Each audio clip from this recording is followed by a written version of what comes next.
প্রিয় বর্ধমান বিশ্ববিদ্যালয় সকল ছাত্রছাত্রীরা তোমরা কেমন আছো? আশা করি তোমরা ভালো আছো। আমি হেমন্ত টিউটোরিয়ালের পক্ষ থেকে আজকে তোমাদের জন্য নিয়ে এসেছি যাদের বর্ধমান ইউনিভার্সিটির পঞ্চম সেমিস্টার ছাত্রছাত্রীদের বলছি, যাদের ইন্ডিয়ান পলিটিক্যাল থট সাবজেক্টটা আছে, অর্থাৎ পলিটিক্যাল জি পেপারটা আছে, তাদের জন্য আমি বেশ কিছু গুরুত্বপূর্ণ প্রশ্ন নিয়ে এসেছি। আশা করি এই প্রশ্নগুলো পড়লেই তোমরা কমন পেয়ে যাবে। এই প্রশ্ন তোমরা ভালো করে দেখে যাও, তোমরা এর মধ্যে থেকে সব প্রশ্ন কমন পেয়ে যাবে।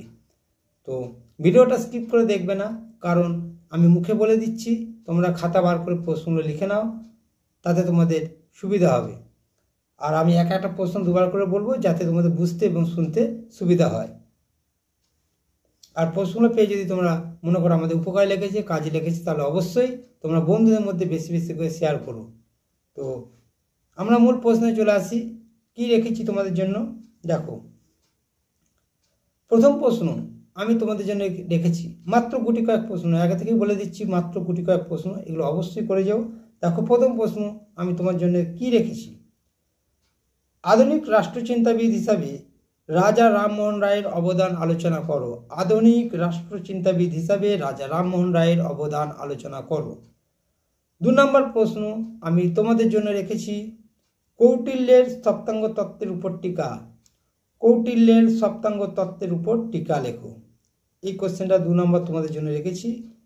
3 নম্বর রেখেছি, দেখো কি প্রশ্ন রেখেছি, জাতীয়তাবাদ বা আন্তর্জাতিকতাবাদ সম্পর্কে রবীন্দ্রনাথের ধারণা। জাতীয়তাবাদ বা আন্তর্জাতিকতাবাদ সম্পর্কে রবীন্দ্রনাথের ধারণা আলোচনা করো। 4 নম্বর প্রশ্ন দেখো, অছি ব্যবস্থা সম্পর্কে গান্ধীজির ধারণা। অছি ব্যবস্থা সম্পর্কে গান্ধীজির ধারণা।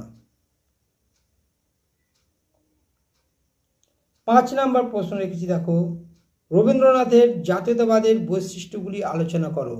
রবীন্দ্রনাথের জাতীয়তাবাদের বৈশিষ্ট্যগুলি আলোচনা করো।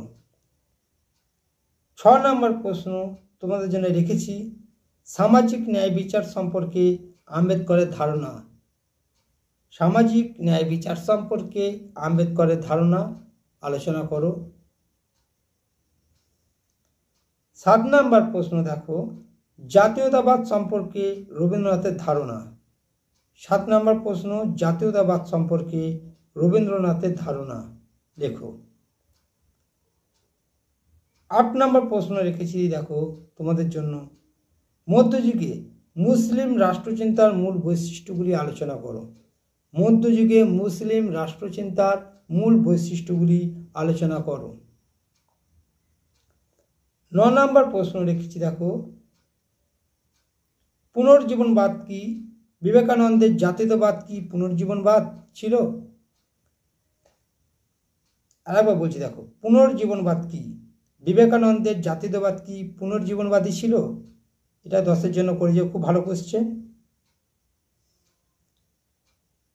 লাস্ট কোশ্চেন তোমাদের জন্য 10-এর, এই 10-এর দেখো 10 নম্বর এবং মানেরও 10। গান্ধীজির সত্যাগ্রহ আন্দোলনের বিভিন্ন পর্যায়গুলি আলোচনা করো। গান্ধীজির সত্যাগ্রহ আন্দোলনের বিভিন্ন পর্যায়গুলি আলোচনা করো।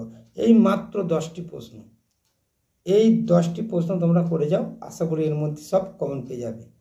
তো প্রশ্ন পেয়ে উপকার পেলে অবশ্যই চ্যানেলটিকে সাবস্ক্রাইব করবে এবং বন্ধুদের মধ্যে বেশি বেশি করে শেয়ার করবে। তোমরা ভালো থেকো, সুস্থ থেকো, আমার সঙ্গে থেকো। ধন্যবাদ।